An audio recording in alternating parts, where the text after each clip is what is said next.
साथियों नमस्कार, स्वागत है आपका बदलाव चैनल के प्लेटफॉर्म पे। साथियों आज हम बात करेंगे कि हम बायोपेस्टिसाइड और बायो फर्टिलाइज़र को मल्टीप्लाई करें या ना करें। एक व्यूवर हैं जिन्होंने ये इच्छा जताई थी कि हम इसके बारे में वीडियो बनाएं और इसकी सही जानकारी क्या है वो आप तक पहुंचाने का प्रयास करें। तो साथियों मैं आपको बता दूं कि आज मार्केट में काफ़ी सारी कंपनीज़ हैं जो बायो फर्टिलाइज़र बायोपेस्टिसाइड बनाती हैं। वो कंपनीज़ काफ़ी लंबे समय से काम कर रही हैं और आने वाले समय में जो बहुत सारे रिटायर्ड ऐसे साइंटिस्ट हैं वो भी अपनी इस तरह की जो है फॉर्मुलेशंस तैयार कर रहे हैं। उन्होंने लैब एस्टेब्लिश कर दी है, कुछ गौशाला हैं उन्होंने भी जो है अपना इस तरह का काम शुरू कर दिया है। तो सोचने वाली बात ये है कि यदि किसान इनको एक बार ला करके मल्टीप्लाई करते रहें और अपने खेतों में इस्तेमाल करते रहें तो फिर क्या ज़रूरत है कंपनीज़ को बार बार जो है इतना बड़ा सेटअप लगाने की। तो ये बात सत्य है, हम जब लाते हैं मदर कल्चर या बाज़ार से कोई भी प्रोडक्ट ख़रीद के लाते हैं तो उसको हम मल्टीप्लाई कर सकते हैं, लेकिन उसकी करने में कितना वो सक्सेस होगा कितना नहीं होगा वो सोचने वाली बात है। देखिए जब जहाँ पर ये बनते हैं वहाँ पर एक कंट्रोल एनवायरनमेंट होता है। कोई भी आपने ये पढ़ा होगा जाना होगा कि ये जो खुला एनवायरनमेंट है इसमें करोड़ों प्रकार के जीव ऐसे हैं जो ट्रैवल करते रहते हैं। तो जहाँ ये बनते हैं वहाँ एक कंट्रोल एनवायरनमेंट है और जहाँ ये बनते हैं वहाँ पर पूरा उसको स्टरलाइज़ किया जाता है अच्छी तरीके से, जिससे कि बाहर का कोई भी जीव अंदर एंटर ना कर सके।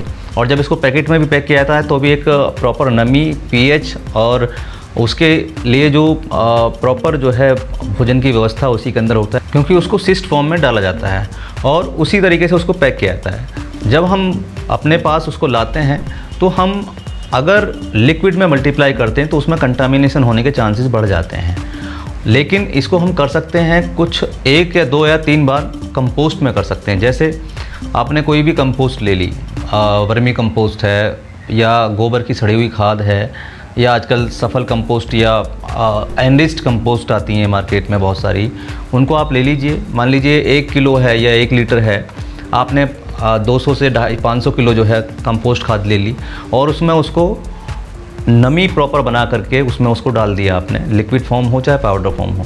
फिर इसको मिक्सअप किया अच्छे से। मिक्सअप करने के बाद में आप जो है 10 से 12 दिन 15 दिन तक उसको नमी बनाकर छाँव में रखते हैं और हो सके तो 1-2 बार उसकी पलटाई भी कर देते हैं। तो इससे वो उसमें डेवलप होने लगता है, क्योंकि कंपोस्ट में कार्बन होता है और वो कार्बन ही उसका बेस है। ज़मीन में भी ये जाता है तो क्योंकि पहले से अवशेष पड़े हुए हैं, कार्बन उसमें ऑलरेडी है ज़मीन के अंदर, चाहे बेशक वो कम मात्रा में है। दूसरा, उसको पौधे की जड़ भी मिल जाती हैं अपने आप को सर्वाइव करने के लिए, तो वहाँ ऑटोमेटिकली वो सर्वाइव कर जाता है। लेकिन जब हम मल्टीप्लाई करने की बात करते हैं तो कंपोस्ट में उसको मल्टीप्लाई कर लें और मल्टीप्लाई करने के बाद में मान लीजिए 500 किलो में आपने मल्टीप्लाई किया तो आप आधा जो है 50% उसका इस्तेमाल कर लें, उसमें फिर उतना ही कंपोस्ट और डाल दें तो वो मल्टीप्लाई होता रहेगा।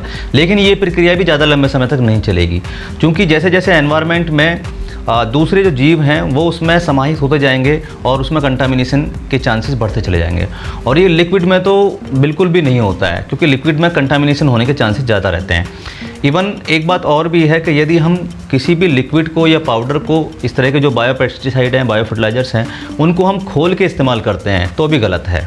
यानी कि आपने 1 लीटर लाए, आधा लीटर आपने खोल के उसमें इस्तेमाल कर लिया और आधा लीटर उठा के रख दिया, तब भी कंटामिनेशन होने के चांसेस बढ़ जाते हैं। तो हमको बंद पैकेट लाना है, क्योंकि वो कंट्रोल एनवायरनमेंट में तैयार किया गया है और उसको सीधे ही या तो गोबर की खाद में 15 से 20 दिन तक, 12 से 15 दिन तक आप उसको मल्टीप्लाई कर लें नमी में, छाँव में।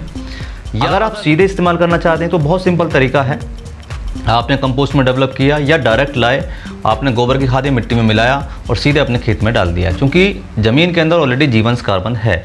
जब कार्बन है तो वो अपने आप को वहाँ पर डेवलप कर देंगे। कभी कभी आपने ऐसा भी देखा होगा कि कुछ रेतीली ज़मीन होती है, रेतीली ज़मीन में बहुत ज़्यादा रिस्पॉन्स इसका नहीं आता है। वो कारण यही है कि ज़मीन में जीवांश कार्बन कम होने की वजह से ये समस्या आती है। तो इनका जो बेस है वो जीवांश कार्बन है।